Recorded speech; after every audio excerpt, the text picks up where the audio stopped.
All right, hello there. Let's see, this is a language completeness and consistency meeting about various new directions in Wolfram language. It looks like our first topic is formal operators.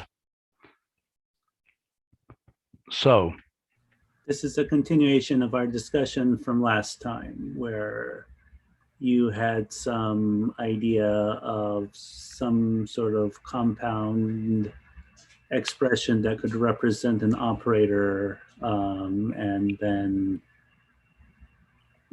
then we could add tagging information. And I'm not sure we got much more than yes, and somehow we could make this all magically work. But well, I think the situation we're in right now is that we have these specific formal variables, like formal A, right? We don't have a formal plus. We believe that, in a sense, what we're trying to do is to have things that have a symbolic presence without a meaning, like a plus sign that is symbolically like a plus sign, but it doesn't have a meaning. But it does have a syntax. That seems to be one of the things we're trying to achieve. Yep. Right. So, I mean, in other words, there are constructs with syntax and form, but no meaning. Okay. And actually, was there a notebook from last time? I feel like we created a notebook last time. But... yeah, I thought we had to. Devin, Addison. I don't recall. It might be in the functional programming folder, but there's a lot of stuff in there. Can you sort by most recent? If not, I could try to find it, and I'll just send it in Twitch chat. Formal -01. There was a person, somebody on the mailing list had suggested if we're having all these formal constructs, and instead of having dots, we should have bow ties. But I'm going to ignore that. That conceptual pun. I think we do have a bow tie. Don't we have a bow tie? We don't have a bow tie. What do we call it? Okay. In any case. So, constructs with syntax and form, but no meaning. Okay. And we had discussed a bunch of things in connection with this. The issue is, do the operators have known precedence? Right? Because that's what we did in version 3 back in the mid-1990s. Right? We have this idea of, A, whatever it is, circle plus B, and that has, circle times C, right? And that has known precedence. Right, with the circle times having higher precedence. Right. But now you might say, well, in my wacky theory of operoids, in my theory of operoids, I want it to be the other way around. But that's presumably not what we're signing up for. The question is, what are we signing up for? In other words, I could imagine something that's called formal that just takes, formal ABCD. That is like a symbol. Well, and we also discussed last time the possibility of symbol okay.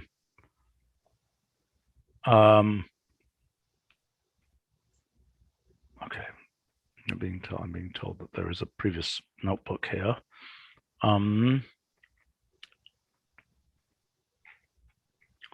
Tip for next time, we should know that before we start the meeting.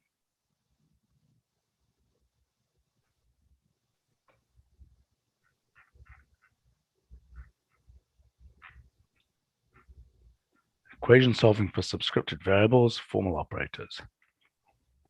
Okay. Right. We discussed two formal expression.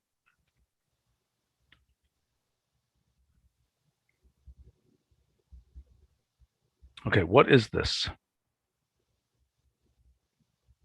What is this concept here?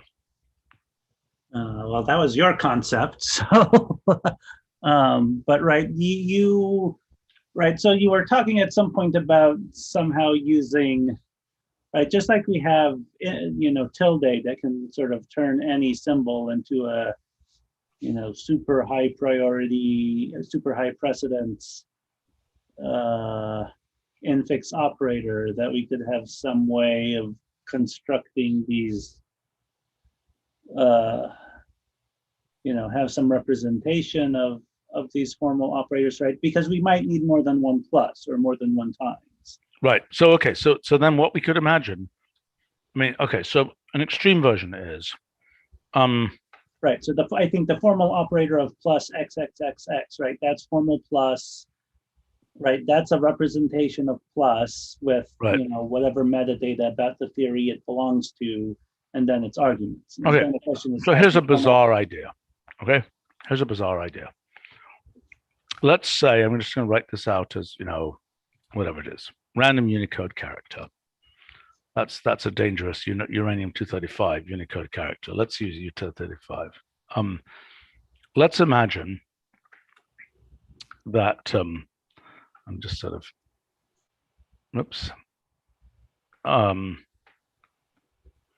Okay, let's imagine that a character can be encased in Unicode characters, and that composite symbol name. Oh no, actually, let me take a different example.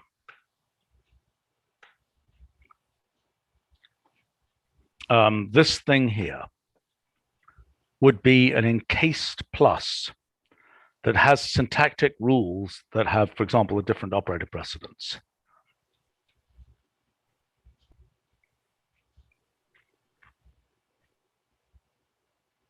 And it would display like a lightly annotated ordinary plus. But if you looked at the full form, I mean, I don't know what these would probably be private Unicode characters. It would have some different form. Is this completely bonkers? Well,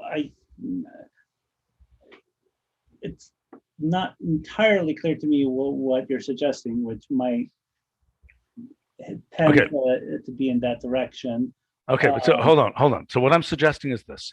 I'm trying to make a way to have an operator that walks and talks like plus, but acts different from plus.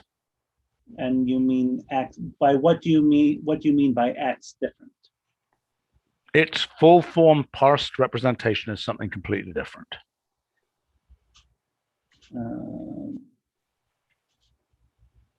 Perhaps it would be formal operator quotes plus, precedence level 244, 2442, XYZ. Okay. I mean, you could certainly,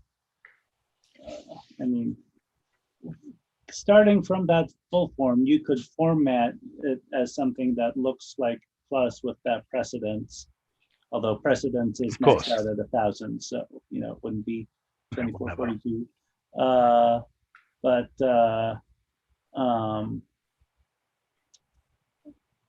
I don't know how you would I don't know how editable that would be, or if you could turn it into something that could.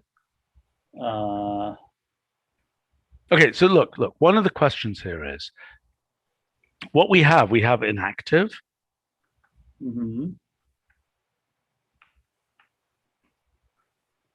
Well, that's inactive 8, which produces an inactive. I know. In this case. Right.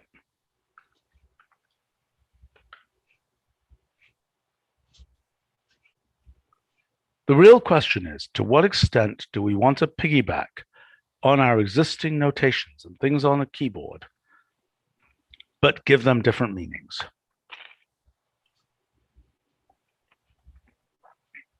And to what extent and let do me we point out that you can't type in that 2 plus 2 there, that out of 12. I mean, if it exists, if that particular plus sign exists somewhere in your notebook, you can copy and paste it. And, you know, as long as you don't hit any of the 17 edge cases I know about, it will work correctly, but that's not something you can just type in from scratch. So what about the possibility that there is something like a two formal expression where what you do, whatever our representation is, there's two formal expression of A plus B equals C.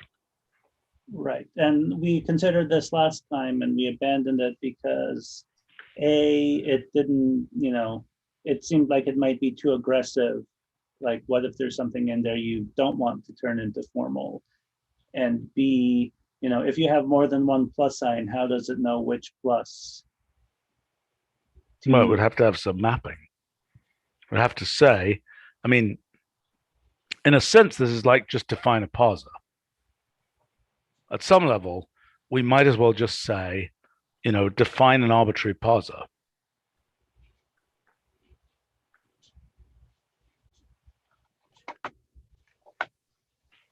Okay, I mean, the thing I'm still coming back to is what people, okay, the experiment from the 1990s of providing Circle Plus and things like that from people was not terribly successful, in my opinion. I thought those things would get used all the time, just like, okay, so here's the analogy, which didn't play out, okay? You know, here's the question, user behavior, question mark. Do people pick operators like they pick variable names? I think I will disagree with you there. I think it's successful. The problem is that we have too few. For example, imagine that we want to do module theory. So we need a sum for vectors and a sum for scalars. We only have Circle Plus. So why not having like square plus and dot plus and various of those? Okay. I think. Okay, so this is okay, so look, this is a fundamental question which I hadn't really internalized this way before. People have no trouble picking variable names. You know, they may do it better, they may do it worse, but they pick variable names, right? The question is, can they pick operator name? Can they pick and the variables, you know, in a first approximation, they've got single character, you know, strings for those variable names. Am I making sense? So in a sense, they've got 26 possible variables, but they know there's an escape valve, right? So the next question would be, do they pick, you know, you're saying, Jose, there aren't enough, that the number of these is too small compared to whatever. Right, and I think this whole discussion comes from we trying to do more things in axiomatic theory and running out of symbols. Yes. There's a straightforward, if somewhat inelegant solution to that, which would be if we had a formal operator wrapper, as I believe was discussed last time, then we could just nest that arbitrarily many times and obtain arbitrarily many formal operators with the same base symbol, like plus. Sure, but how would you type it in? I mean, so if the behavior is formal operator of quotes plus, I think it's exactly what we had up here, formal operator of quotes plus whatever, that is, we can certainly do that. It's, let me think about this. I'm just pointing out that, I mean, if we want an escape valve, that is an obvious one, if a slightly verbose one. Yeah, right. But the problem is, the reason people like using X as a variable name is because it's, you know, small and easy to type. And another thing that Michael pointed out. I use, you know, camel case words as my variable names, and, you know, So, and I only type in the first, 2 or 3 characters because, I have autocomplete. Okay, so here's a crazy idea. We could have an escape key version of formal operator plus 242 that will be something like escape plus semicolon number. That could create that object, that box object. Perhaps it's crazy, but I mean, then you've got this kind of weird situation where, oh, that was a 242 plus there. And oh, I've got these 2 theories and I really want those pluses to be the same plus. Well, I guess you can always say formal operator of plus comma 241 goes to 242.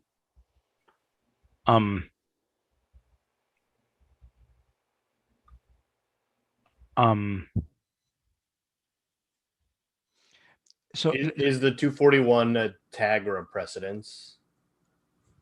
I was thinking it was a precedence. Okay. I mean, right. Well, right. But that's a detail, right? I mean, it could be, right. We could have an association with, precedents, and I'm not sure how much we could change, and maybe associativity and extra tags and whatnot. But your basic claim is there are too few characters here. That was a basic claim being made. I think the fundamental operators plus and times, plus we only have 1, which is Silica Plus, and times we have like 2 or 3. Yeah, and we need more. Equals, we have like 3. So perhaps with equal, which was the first one we started discussing, we have... well, okay, so let's compare this with Unicode. Okay, how do we get in character data? Does anyone remember how to extract out mathematical symbols in character data? What is it called? Do you know what I'm talking about? I think we have a character name, and then we have a character entity. Oh yeah, right. Okay, so what we're talking about is to select from the Unicode things a place where the character entity is mathematical symbol. Can somebody figure out how to do that? So we can just get a big table of all mathematical symbols in Unicode. Well, that depends on your definition of mathematical symbol, which is also part of the problem, right? Because some symbols are letter-like and some are operators, and those are right. different. Well, so okay, we can go. Let's see. I wonder whether I wonder how many more people. I adopted the RAM character last Christmas just for fun. In the adopt a character program.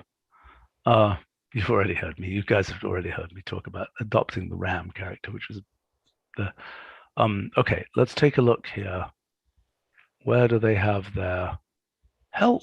Where is their actual Unicode table? Code charts.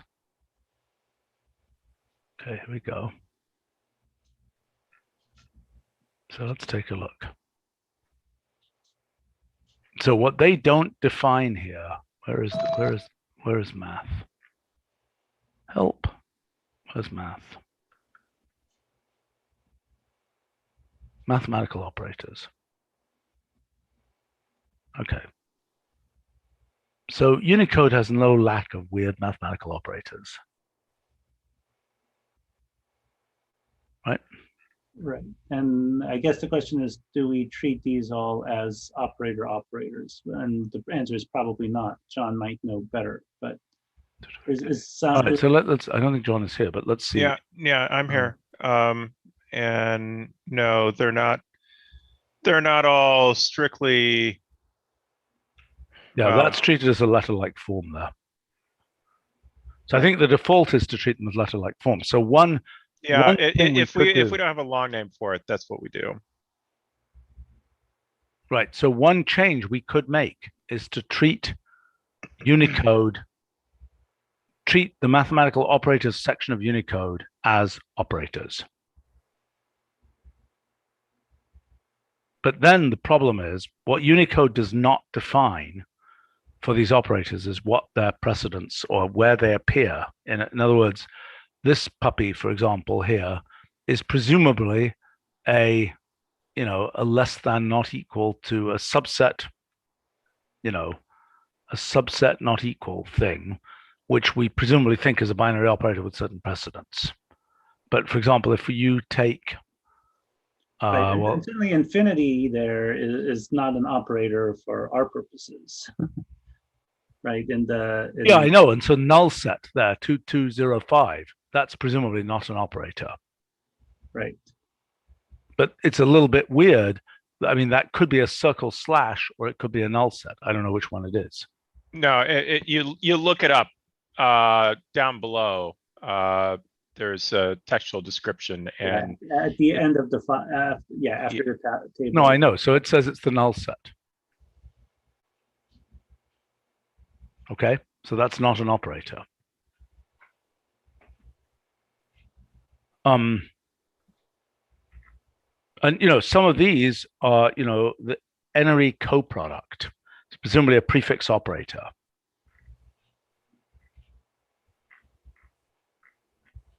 So the question really, one thing that could be on the table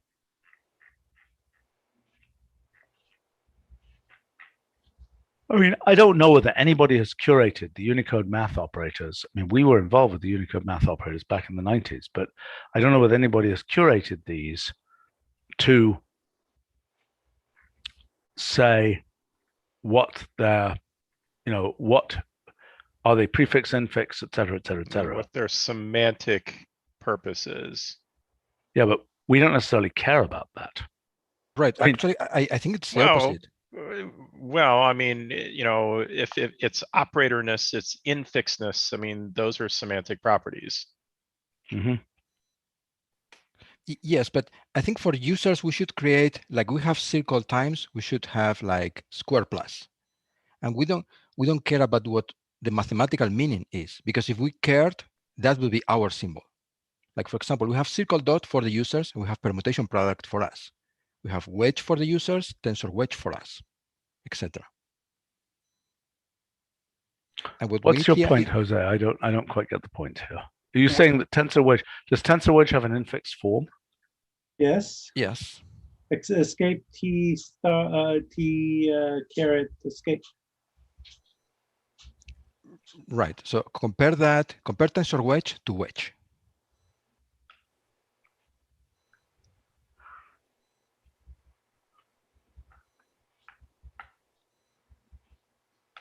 Okay. So they have similar typesetting, but the wedge is for the users and potentially for us in axiomatic theory, etc. But tensor wedge is our symbol. So you're saying one symbol is named after its shape and the other is named more after its functionality. Exactly. And so, right. For example, and we have that like capital delta, which is the letter like versus difference delta, which is an operator. Mm-hmm. Right. Or circle plus is for the users, and eventually we might have a direct sum or something like that for us to do the right thing with tensors and vector spaces. So what I'm saying is that what we need is more of these shape symbols, like square plus. There's a nice square plus there near the end of that table. That thing. That one. I would recognize that as a plus. I wouldn't either. I didn't think it was a plus. I didn't think of that. But okay, so Jose's proposal is, quote, shaped character operators. Right. And they can be used for whatever purpose. And another important thing here that Michael pointed out is that if we go the formal route, they will be naturally protected, while these shaped characters are generically not protected, and users define algebraic rules for them. Is that a shaped character, that one there? 2258? I guess so. We have a hump equal. I don't think we have that particular one, but we certainly have like dot equal and some of these other equals.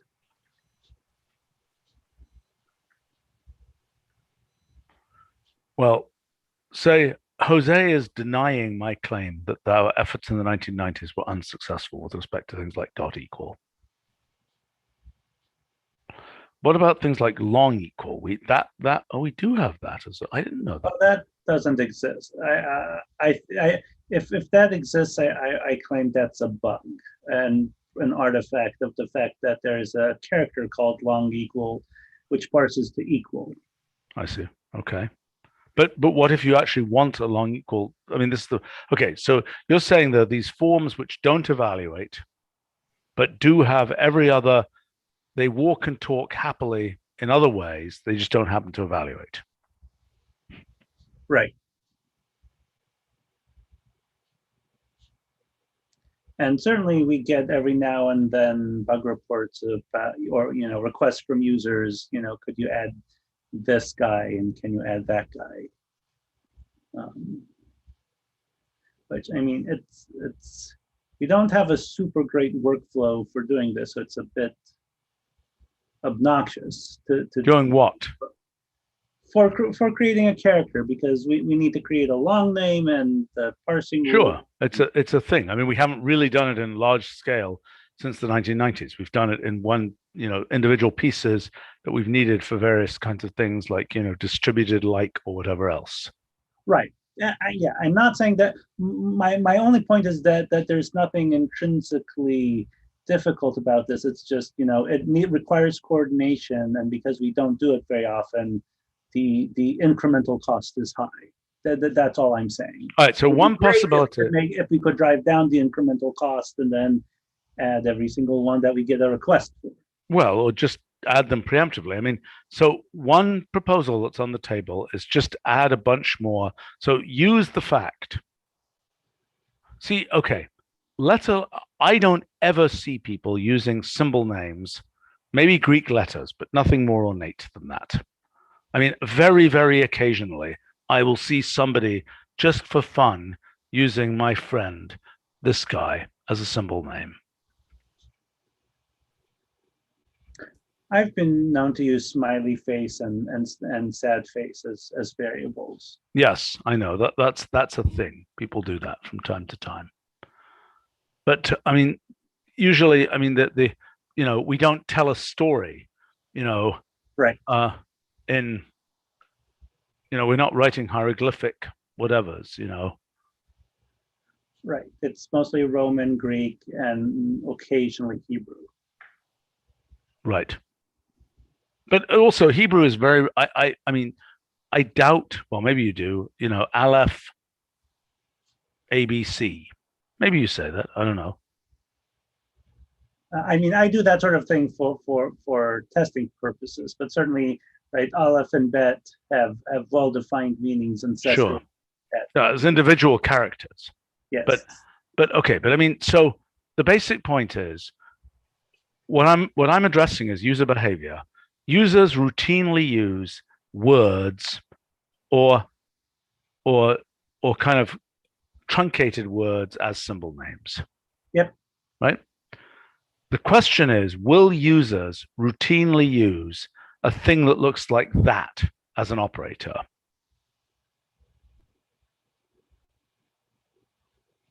A thing which, like this thing, I don't know how to describe that thing. But I could use it as an operator in principle. It's like I could pick it off the palette and say, that looks cool. I'll use that as an operator. Well, I think people do this when they're writing mathematical packages, right? If they use something where it's traditional, writing a package for, abstract algebra, then they may use circle plus and circle times and circle dot as to define their operations. Indeed, in Exact, we use several of these to define the various algebraic operations. Okay. Well, but you're saying if we introduce them into axiomatic theory, for example, that would be as we have done using circle plus and circle times. I mean, do we think that's successful in axiomatic theory? Or are we upset that those things aren't a genuine plus? I mean, are we happy if in module theory or whatever, we have a circle plus and we have a square plus, and we just have to write in the documentation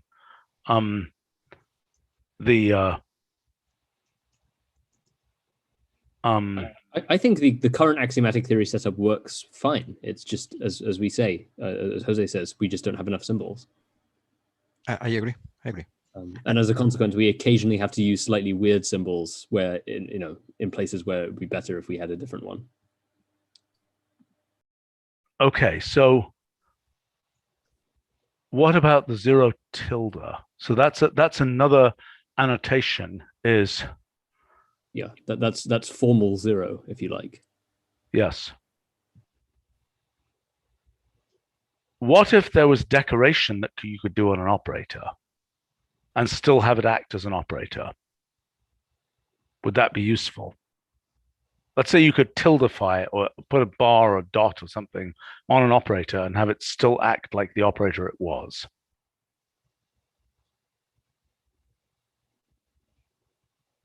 Does that make sense to people? Well, we would have wanted, I mean, I suppose it depends on what you mean by act like the operator it was. Presumably it should parse to something else, right? Yeah, to this new thing. I see. Okay, so then you're basically saying, yeah, it can't act exactly the same. A plus B plus C is a flat plus. A plus dot B plus C. There's got to be some distinction there. Yeah. Well, okay, so one possible strategy is we keep the formal variable, but we keep these formal variable things as we have them right now, and we simply add more operators. That's one possible path.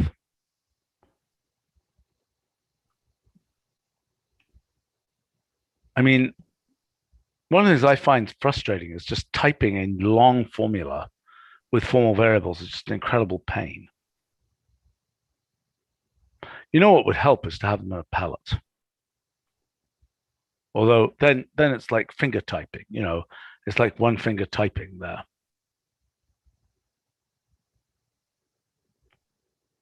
Of course they are in a palette, but the formal symbols, aren't they under letters? I'm pretty sure they are. What do you know? I didn't know that. Learn something new every day.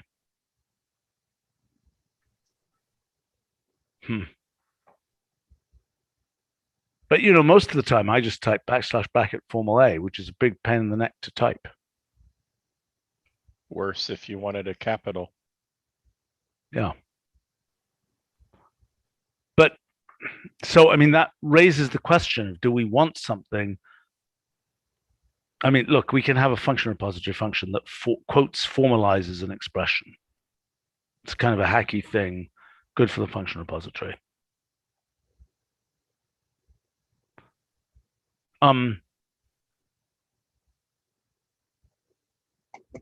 Okay, well, so where are we going with this? So if we were to introduce more operators, we'll need precedents for all of them. Names and precedents. Same thing that I did back in the, when was it? 94, 95 timeframe. I went through, what I did at that time was I went through, in those days, a bunch of books, looking at what the effective precedence of different operators was and finding a high degree of consistency in the way they were used. But that would have to be redone, right, for additional operators. Am I making sense? Mm-hmm. Yep. Although, I mean, we do sort of share a lot of precedences, right? Like equal, less equal, all have the same precedence. So we could, say all the pluses, well, all the decorated pluses have the same precedence. Yeah, okay, that would help. I mean, if that's, we should look at whether that's what typical mathematical usage actually is.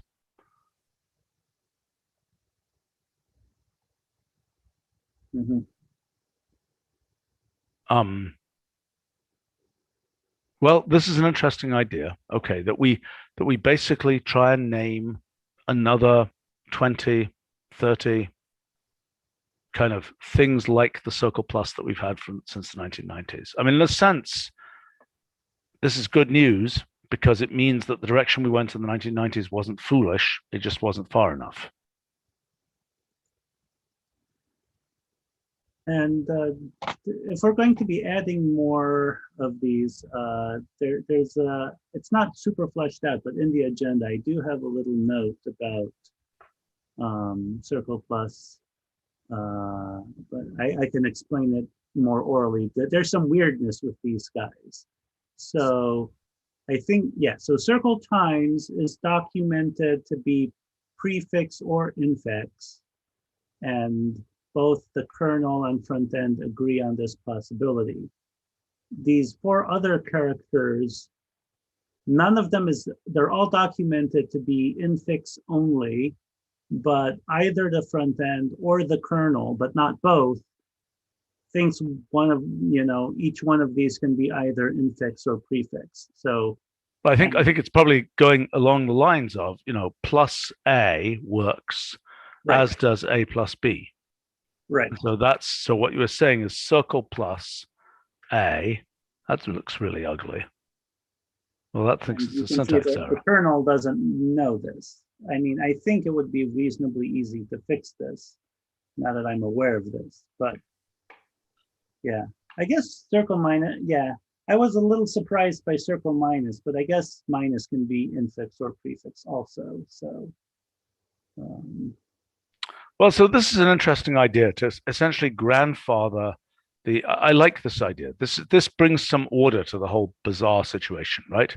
To grandfather, to decide it's a decorator, and so the principle is all decorated operators parse like their undecorated forms, are syntactically like their undecorated forms, behave syntactically.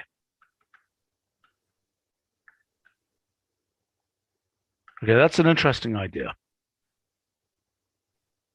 Okay, and then some of these guys would get a base undecorated form, like that weird creature.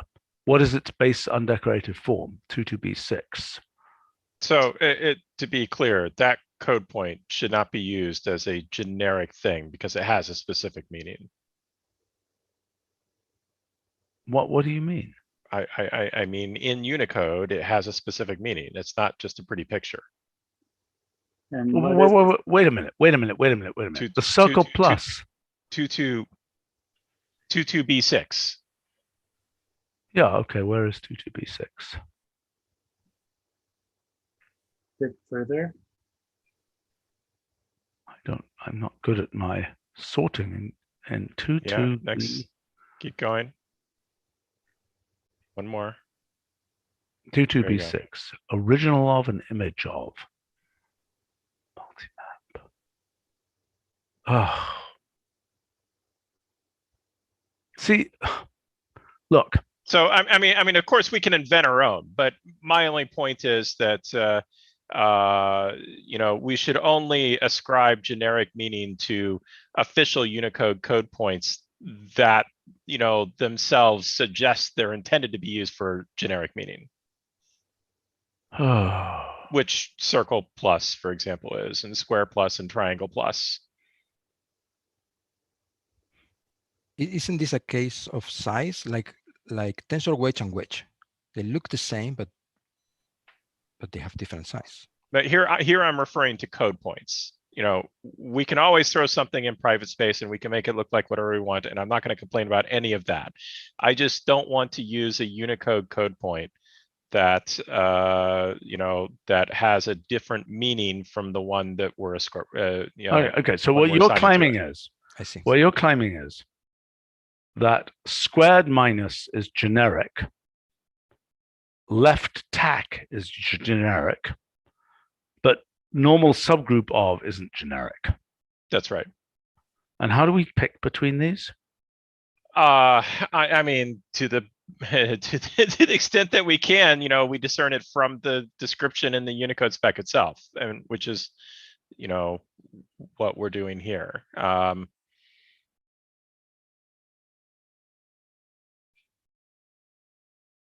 So this thing here does not prove, but this thing here is right tack. Yeah. That's really weird. See, right tack, as they say here, proves implies yields. Well, and even stranger, 22A9 versus 22AA. 22A9 is forces, 22AA is triple vertical bar right turnstile.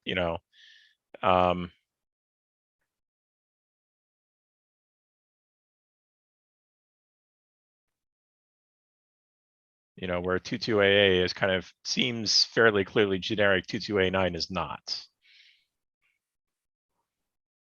Are you saying this? I mean, this is, look, the fact is there will be a math paper that uses this triple what's it to mean, forces transfinitely or something. Sure. But that's I mean, that's your call. It's not a thing that Unicode that the Unicode spec is suggesting at all. So you can assign whatever meaning you want to it. But what are you suggesting here? You're suggesting we go through this and we pick out those things which have an appearance that is somehow Right. So basically, Well, I mean, we don't have to stick to this list. We can invent our own. That's fine. And then they would live in our in our private Unicode space. Okay, take pitchfork here. Is it proper intersection or is it pitchfork? Yeah, so when you see these equal signs, that's an indication that it tends to be used for that, but it's not but it's not absolutely and only that, if you know what I mean. Okay, but why isn't this left triangle slash rather than not normal subgroup of?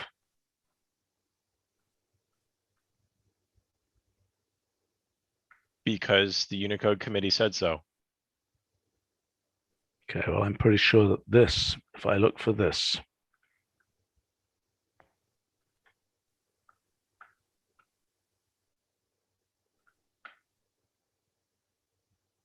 yep, that seems to be that one.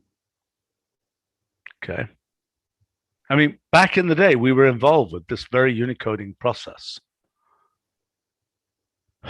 So the reason I'm concerned about this is because you want to make sure that if you're converting to MathML or tech or whatever, that things that have an ascribed meaning from the Unicode spec, that you're consistent about that when you're speaking to the external world. But we can't be, because we don't have, one day in the future, we will have a not normal subgroup of, oh God, this is a mess. I mean, we could take every Unicode character like this and, okay, Silica Plus. Well, and this is something we do, I mean, every time we come up with an operator that, has some specific meaning we want to ascribe to it, and we search the Unicode spec to see if it exists. If so, that's the code point we use. If not, then we invent we go to the private space. All right, does somebody want to take a crack at seeing whether there's a reasonable expansion here? This is particularly among the mathematical operators page. This is the single page 2200 to, well, it's the 22. Well, and there's also a couple of extra pages that are the supplemental A, supplemental B, or sorry, miscellaneous, or whatever it is, yeah.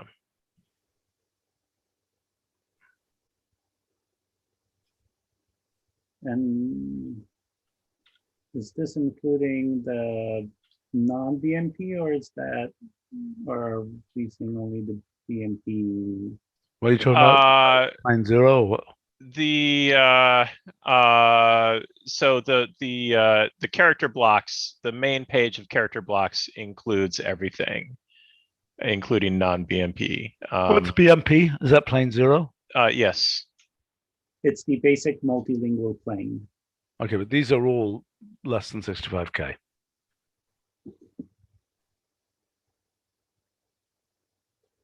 Boy, there's some weird stuff here. I mean, I remember when this was all being put together. I mean, there was a lot of crazy, whimsical stuff of people who had these books that have been collected of random notation, and people were just like, "Oh yeah, that looks like a cool picture. We'll put it in." So I think that the only really math-based stuff outside the basic multilingual plane is the mathematical alphanumeric symbols, which we don't care about for purposes of this discussion because it's alphanumeric, it's not operators. Well, unless we use those as our formal variables.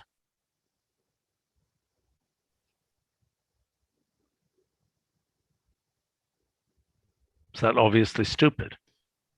Well, I mean, some of these are things that currently sit in our private space and, ought to one day be remapped. I mean, the Gothics and the double structs ought to be remapped into this space.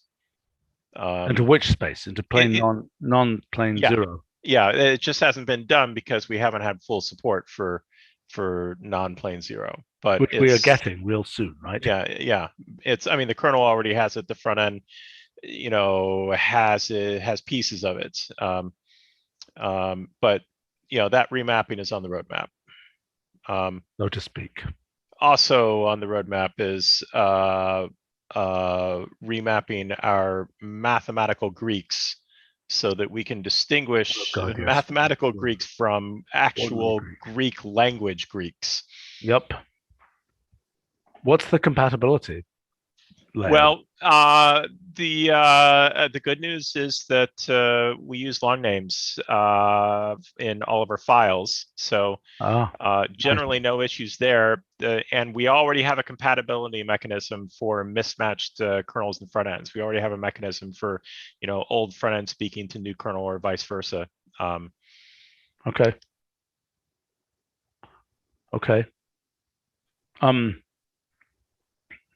All right.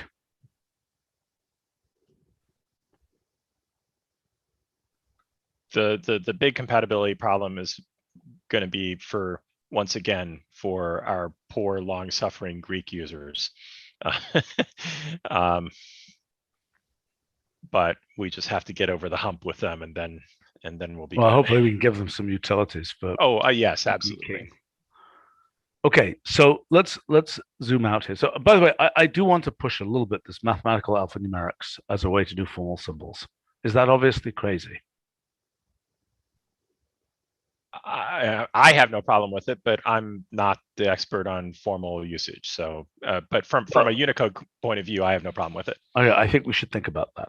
Okay, but then I missed something. What are you asking about? Okay, so John is saying that in non-plane zero Unicode, there are mathematical alphanumeric characters X, Y, Z that are intended as math X, Y, Z. I just posted the link in chat so you can look at the chart. It's the 1D400 range. Wow. Cool. This is useful. Well, you're proposing then, okay, so for the Greeks and so on, fine, that's all dandy. Yeah. But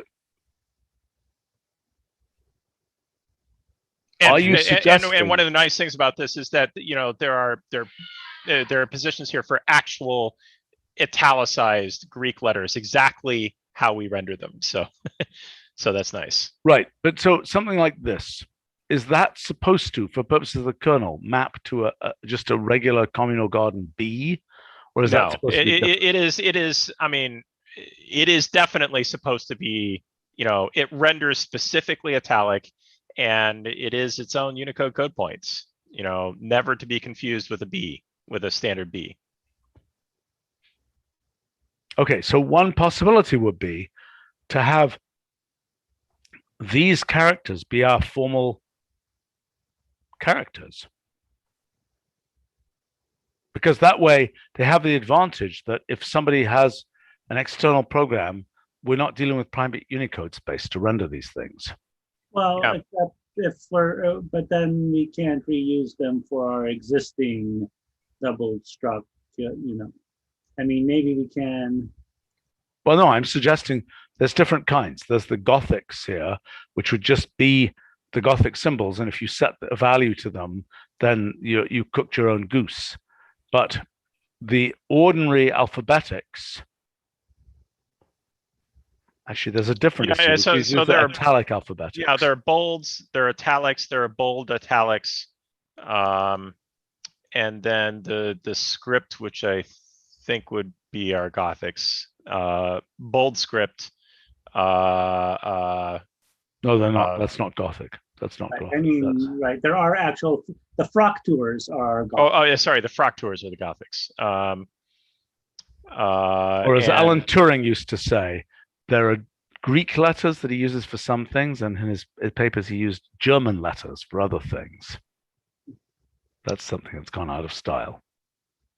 Never mind. double structs, even sans serif, a bunch of ranges here that could be co-opted for some purpose.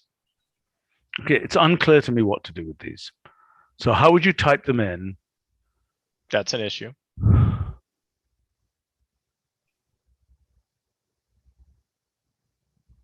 We should think about this.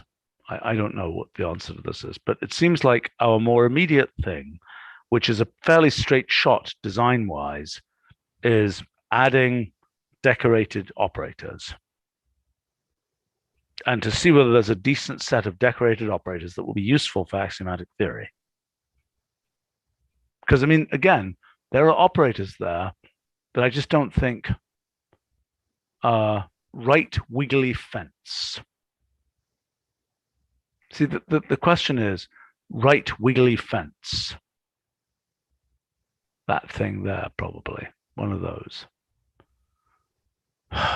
Like, is that useful? Is it not useful? What on earth should it parse like? Yeah. Actually, it's a fence, so it probably should parse like left ceiling, right ceiling. It's a matching operator, yeah. Yeah. But I mean, this notion, which we need to check, that things parse and have the precedence level of their base undecorated form, is at least an understandable theory. We need to check if it's correct. Okay. And, there are only, I mean, the official Unicode variations of, say, plus, minus, times, there aren't so many, but we can come up with our own.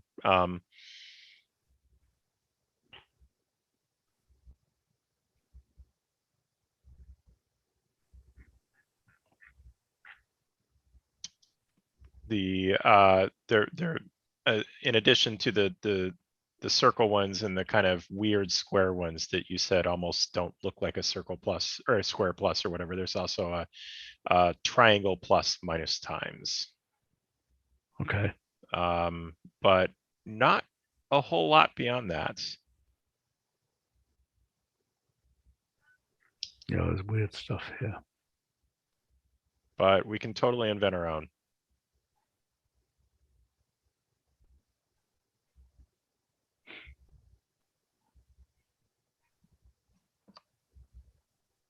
Well, so probably somebody's got to go through here and figure out the next 20 reasonable operators to add. That would be my suggestion.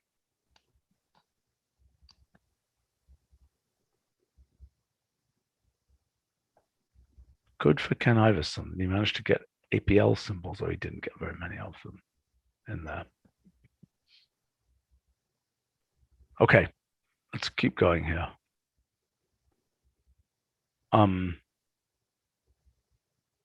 I think that was it for that first topic. Yep. So people who were here for the first topic, if they can drop. If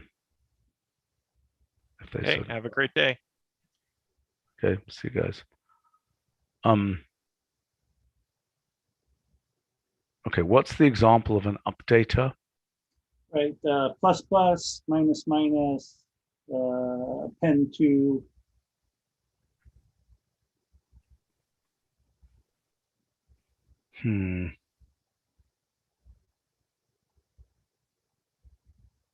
A mutator just sounds like some kind of weird biological hoo-ha.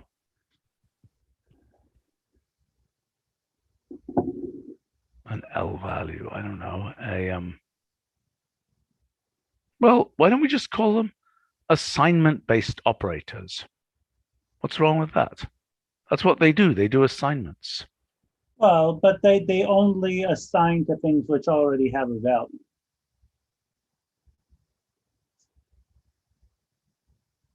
Right? These are distinct. You know what? Why don't we look in the version 1 Mathematica book? I bet I gave these things a name. Shall I look there? Can somebody else look there? You can remind us. I can look if I can remember where to find it. Let me see if I can find it.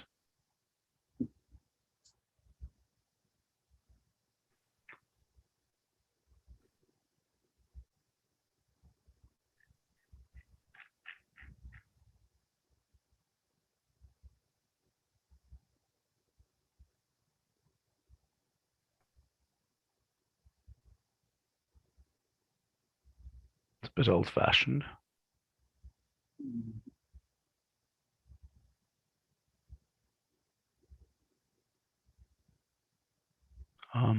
Where would it be here?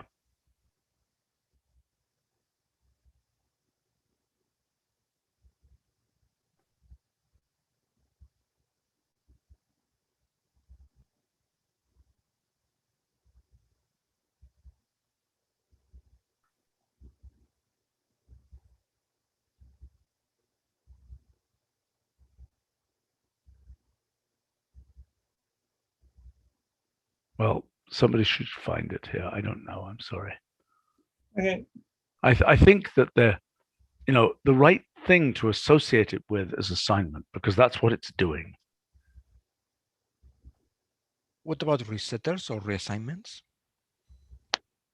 Reassignment operators. Yeah, reassignment operators is not bad. Reassignment functions, assignment functions, reassignment functions. Reassignment functions is kind of okay.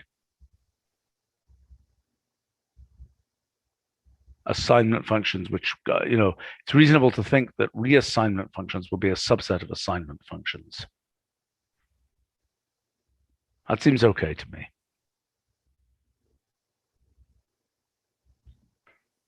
Okay, byte count documentation. The fact that byte count of X is 0. Yep. And you don't need to update the docs unless you haven't done it in, a week.